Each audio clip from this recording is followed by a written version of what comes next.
ಮನೆಯ ಯಜಮಾನರ ಮಗುವಿಗೆ ತಾಯಿಯಾದ ಮನೆ ಕೆಲಸದವಳು. ಇವಳು ಕೆಲಸದಾಕೆ ಬಿಂದಿಯಾ ಅಂತ. ಬಿಂದಿಯಾ ಮಧ್ಯರಾತ್ರಿಯಲ್ಲಿ ತನ್ನ ಮಾಲೀಕ ವಿನೋದ್ನ ರೂಮಿಗೆ ಹೋಗಿ, ನೀವು ನನ್ನನ್ನು ಟಚ್ ಮಾಡಿದಾಗಿನಿಂದ ನನಗೆ ನಿದ್ರೆಯೇ ಬರುತ್ತಿಲ್ಲ ಅಂತ ಹೇಳುತ್ತಾಳೆ. ಆವಾಗ ವಿನೋದ್, ನಾನು ಈಗಲೇ ನಿನ್ನ ಸಮಸ್ಯೆ ದೂರ ಮಾಡುತ್ತೇನೆ ಅಂತ ಹೇಳಿ ಅವಳಿಗೆ ಸ್ವರ್ಗ ಸುಖ ತೋರಿಸುತ್ತಾನೆ. ಕತೆ ಈಗ ಫ್ಲ್ಯಾಶ್ ಬ್ಯಾಕ್ಗೆ ಹೋಗುತ್ತದೆ. ಇವರು ವಿನೋದ್ನ ಮಗ ರಾಜೀವ್ ಹಾಗೂ ಸೊಸೆ ರಕ್ಷಾ ಅಂತ. ರಕ್ಷಾ, ನನಗೊಬ್ಬಳಿಗೆ ಮನೆಯ ಕೆಲಸ ಮಾಡಲು ಆಗುತ್ತಿಲ್ಲ, ಅದಕ್ಕಾಗಿ ಮನೆ ಕೆಲಸದವಳನ್ನು ನೋಡಿ ಅಂತ ರಾಜೀವ್ ಜೊತೆ ಜಗಳ ಮಾಡುತ್ತಿರುತ್ತಾಳೆ.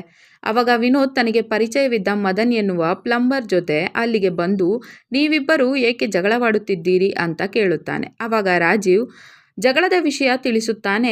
ಆವಾಗ ಮದನ್, ನೀವೇನು ಚಿಂತೆ ಮಾಡಬೇಡಿ, ನನಗೊಬ್ಬಳು ಕೆಲಸದವಳು ಪರಿಚಯವಿದ್ದಾಳೆ ಅಂತ ಹೇಳಿ ಮರುದಿನ ತನಗೆ ಪರಿಚಯವಿದ್ದ ಬಿಂದಿ ಎಂಬ ಕೆಲಸದಾಕೆಯನ್ನು ಅವರ ಮನೆಗೆ ಕಳಿಸುತ್ತಾನೆ. ಆವಾಗ ಬಿಂದಿಯ ಅಲ್ಲಿಗೆ ಬಂದರೆ ರಕ್ಷೆ ಆಕೆಯ ಮೈಮಾಟವನ್ನು ನೋಡಿ, ನೀನು ಕೆಲಸದವಳ ಥರ ಅನಿಸುವುದಿಲ್ಲ, ನಿನಗೆ ಎಲ್ಲ ಕೆಲಸ ಬರುತ್ತಾ ಅಂತ ಕೇಳುತ್ತಾಳೆ. ಆವಾಗ ಬಿಂದಿಯ, ಹೋದ ವರ್ಷ ನನ್ನ ಗಂಡ ತೀರಿ ಹೋದನು, ನನಗೆ 3 ಮಕ್ಕಳಿವೆ, ಹಾಗಾಗಿ ನಾನು ಆವಾಗಿನಿಂದ ಕೆಲಸ ಮಾಡಲು ಪ್ರಾರಂಭ ಮಾಡಿದ್ದೇನೆ, ನಾನು ಎಲ್ಲ ಕೆಲಸ ಮಾಡುತ್ತೇನೆ ಅಂತ ಹೇಳುತ್ತಾಳೆ. ಆವಾಗ ರಕ್ಷಾ, ನಮ್ಮ ಮನೆಯಲ್ಲಿ 3 ಜನ ಇರುತ್ತೇವೆ, ಎಲ್ಲ ಕೆಲಸ ನೀಟಾಗಿ ಮಾಡಬೇಕು ಅಂತ ಹೇಳಿ ಅವಳಿಗೆ 10,000 ಸ್ಯಾಲರಿ ಫಿಕ್ಸ್ ಮಾಡುತ್ತಾಳೆ. ನಂತರ ಮನೆಯಲ್ಲಿ ಯಾರೂ ಇಲ್ಲದೆ ಇದ್ದದ್ದನ್ನು ನೋಡಿದ ಬಿಂದಿಯ ಮನೆಯೆಲ್ಲ ಸುತ್ತಾಡಿ, ನಾನು ಈ ಮನೆಯ ರಾಣಿಯಾದರೆ ಎಷ್ಟು ಚೆನ್ನಾಗಿರುತ್ತದೆ ಅಂತ ಅಂದುಕೊಳ್ಳುತ್ತಾಳೆ.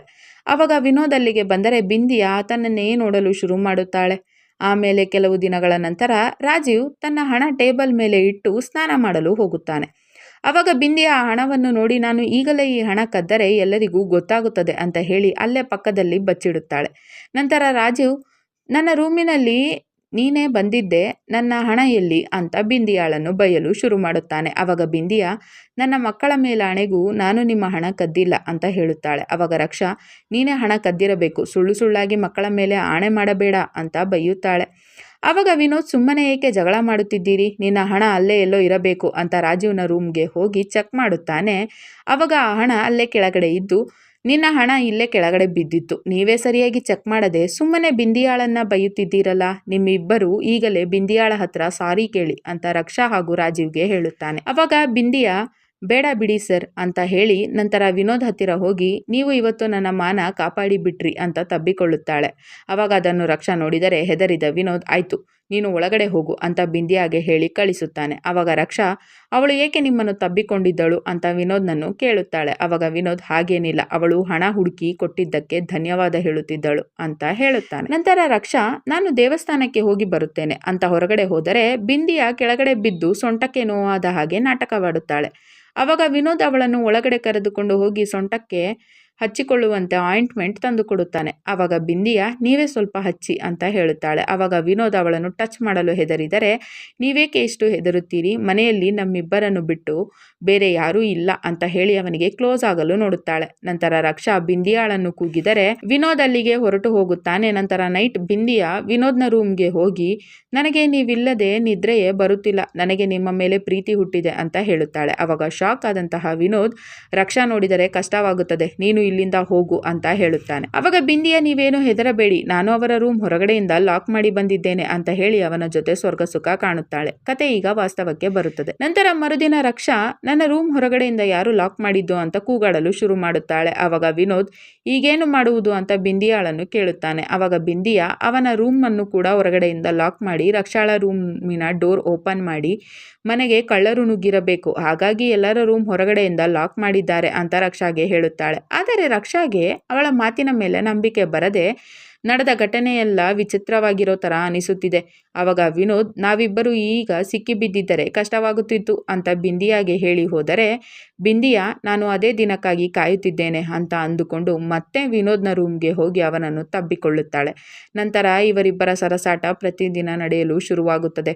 ಹೀಗಿರುವಾಗ ಒಂದು ದಿನ ಬಿಂದಿಯ ರಕ್ಷಾಳ ಸೀರೆ ಉಟ್ಟುಕೊಂಡು ಬಂದು, ನನ್ನನ್ನು ಚೆನ್ನಾಗಿ ರೆಡಿ ಮಾಡಿ ಅಂತ ವಿನೋದ್ಗೆ ಹೇಳುತ್ತಾಳೆ. ಆವಾಗ ವಿನೋದ್, ನೀನು ಈ ಸೀರೆಯಲ್ಲಿ ತುಂಬ ಚೆನ್ನಾಗಿ ಕಾಣುತ್ತಿದ್ದೀಯ ಅಂತ ಅವಳಿಗೆ ಮೇಕಪ್ ಮಾಡುತ್ತಾನೆ. ಆವಾಗ ಬಿಂದಿಯ ಹಣೆಯಲ್ಲಿ ಸಿಂಧೂರ ಮಾತ್ರ ಬಾಕಿ ಇದೆ, ಅದನ್ನು ಹಚ್ಚಿ ಅಂತ ಹೇಳುತ್ತಾಳೆ. ಆವಾಗ ವಿನೋದ್ ಸೈಲೆಂಟ್ ಆಗಿ ನಿಂತರೆ ಬಿಂದಿಯ, ನಮಗೂ ಹಾಗೂ ನಿಮಗೂ ಎಲ್ಲಿಯ ಹೋಲಿಕೆ ಬಿಡಿ ಅಂತ ಅಪ್ಸೆಟ್ ಆದ ಹಾಗೆ ನಾಟಕವಾಡುತ್ತಾಳೆ. ಆವಾಗ ವಿನೋದ್, ಹಾಗೇಕೆ ಅನ್ನುತ್ತೀಯ, ನಿನ್ನಿಂದ ನನ್ನ ಜೀವನ ಮತ್ತೆ ಚಿಗುರೊಡೆದಿದೆ ಅಂತ ಹೇಳಿ ಅವಳ ಹಣೆಯಲ್ಲಿ ಸಿಂಧೂರ ಹಾಕುತ್ತಾನೆ.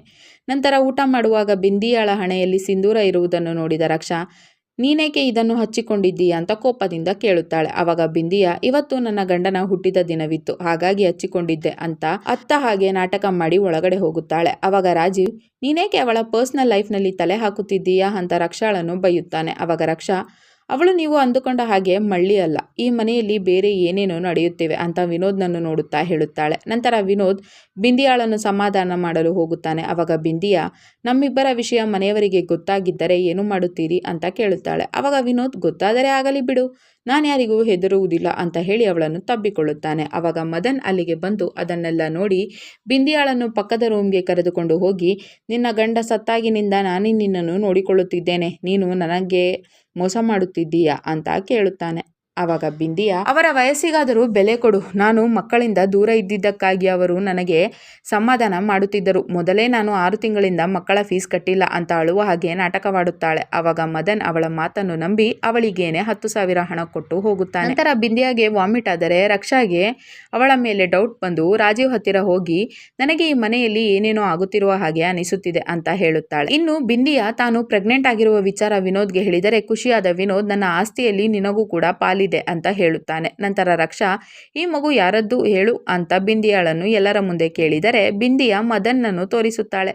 ಅವಾಗ ಮದನ್, ಈ ಮಗು ನನ್ನದ ಅಂತ ಖುಷಿ ಪಟ್ಟರೆ ವಿನೋದ್, ನೀನೇಕೆ ಅವನ ಹೆಸರು ಹೇಳಿದೆ ಅಂತ ಬಿಂದಿಯಾಳ ಮೇಲೆ ಕೋಪ ಮಾಡಿಕೊಳ್ಳುತ್ತಾನೆ.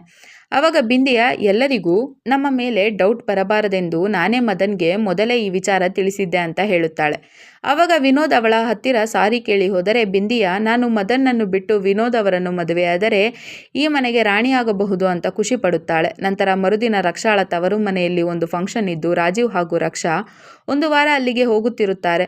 ಆವಾಗ ರಾಜೀವ್, ನೀವು ಈಗೀಗ ನಿಮ್ಮ ಅಕೌಂಟ್ನಿಂದ ಲಕ್ಷಗಟ್ಟಲೆ ಹಣ ಖರ್ಚು ಮಾಡಿದ್ದೀರಿ ಏಕೆ ಅಂತ ವಿನೋದ್ನನ್ನು ಕೇಳುತ್ತಾನೆ. ಆವಾಗ ವಿನೋದ್, ನೀನು ಊರಿನಿಂದ ವಾಪಸ್ ಬಂದ ಮೇಲೆ ಎಲ್ಲ ವಿಷಯ ಹೇಳುತ್ತೇನೆ ಅಂತ ಅವರಿಬ್ಬರನ್ನು ಕಳಿಸುತ್ತಾನೆ. ನಂತರ 2 ದಿನಗಳಿಂದ ವಿನೋದ್ನ ಫೋನ್ ಆಫ್ ಬರುತ್ತದೆ. ಆವಾಗ ಹೆದರಿದ ರಾಜೀವ್ ಬಿಂದಿಯಾಗೆ ಕಾಲ್ ಮಾಡುತ್ತಾನೆ. ಆವಾಗ ಬಿಂದಿಯಾ, ವಿನೋದ್ ಅವರು ಮಾರ್ಕೆಟ್ಗೆ ಅಂತ ಹೊರಗಡೆ ಹೋದವರು 2 ದಿನದಿಂದ ವಾಪಸ್ ಬಂದಿಲ್ಲ ಅಂತ ಹೇಳುತ್ತಾಳೆ. ನಂತರ ರಾಜೀವ್ ಹಾಗೂ ರಕ್ಷಾ ವಾಪಸ್ ಊರಿಗೆ ಬಂದು ಪೊಲೀಸ್ ಕಂಪ್ಲೇಂಟ್ ಕೊಡಲಾಗುತ್ತದೆ. ಆವಾಗ ಪೊಲೀಸರು ತನಿಖೆ ಶುರು ಮಾಡಿದರೆ ನಂತರ ಸಿಟಿ ಆಚೆ ವಿನೋದ್ನ ಶವ ಸಿಗುತ್ತದೆ. ಆವಾಗ ಪೊಲೀಸರು ನಿಮ್ಮ ಮನೆಗೆ ಮತ್ತೆ ಯಾರ್ಯಾರು ಬರುತ್ತಿದ್ದರು ಅಂತ ರಾಜೀವ್ನನ್ನು ಕೇಳುತ್ತಾರೆ. ಆವಾಗ ರಾಜೀವ್ ಮದನ್ನ ಹೆಸರು ಹೇಳುತ್ತಾನೆ. ನಂತರ ಪೊಲೀಸರು ಮದನ್ ಕಾಲ್ ಡೀಟೇಲ್ಸ್ ಚೆಕ್ ಮಾಡಿದರೆ ಅದರಲ್ಲಿ ಬಿಂದಿಯಾಳ ನಂಬರ್ ಪದೇ ಪದೇ ಇರುತ್ತದೆ. ಆವಾಗ ಪೊಲೀಸರು ಅವರಿಬ್ಬರನ್ನು ಹೊಡೆಯುವುದಾಗಿ ಹೆದರಿಸಿ ನಿಜ ಏನು ಹೇಳಿ ಅಂತ ಕೇಳುತ್ತಾರೆ. ಆವಾಗ ಮದನ್, ಬಿಂದಿಯಾ ವಿನೋದ್ ಅವರಿಂದ ಪ್ರೆಗ್ನೆಂಟ್ ಆಗಿದ್ದಳು, ಹಾಗಾಗಿ ನಾನು ಬಿಂದಿಯಾಳನ್ನು ಹೊಡೆಯಲು ಹೋದರೆ ವಿನೋದ್ ನನಗೆ ಅಡ್ಡಿ ಮಾಡಿದರು, ಹಾಗಾಗಿ ಕೋಪಗೊಂಡ ನಾನು ವಿನೋದ್ ರವರನ್ನು ಕೊಲೆ ಮಾಡಿದರೆ ಬೇರೆ ದಾರಿ ಇಲ್ಲದೆ ಬಿಂದಿಯಾ ಕೂಡ ನನಗೆ ಹೆಲ್ಪ್ ಮಾಡಿದಳು ಅಂತ ಪೊಲೀಸರಿಗೆ ಎಲ್ಲಾ ವಿಷಯ ಹೇಳುತ್ತಾನೆ. ಕೊನೆಗೆ ಪೊಲೀಸರು ಮದನ್ ಹಾಗೂ ಬಿಂದಿಯಾ ಇಬ್ಬರನ್ನು ಅರೆಸ್ಟ್ ಮಾಡುತ್ತಾರೆ. ಕತೆ ಇಲ್ಲಿಗೆ ಮುಗಿಯುತ್ತದೆ. ಈ ವಿಡಿಯೋವನ್ನು ಪೂರ್ತಿ ನೋಡಲು ದಂಗಲ್ ಟಿವಿ ಎಂಬ ಯೂಟ್ಯೂಬ್ ಚಾನೆಲ್ನಲ್ಲಿ ಫರೇಬ್ ಎಂದು ಹುಡುಕಿ ನೋಡಬಹುದು.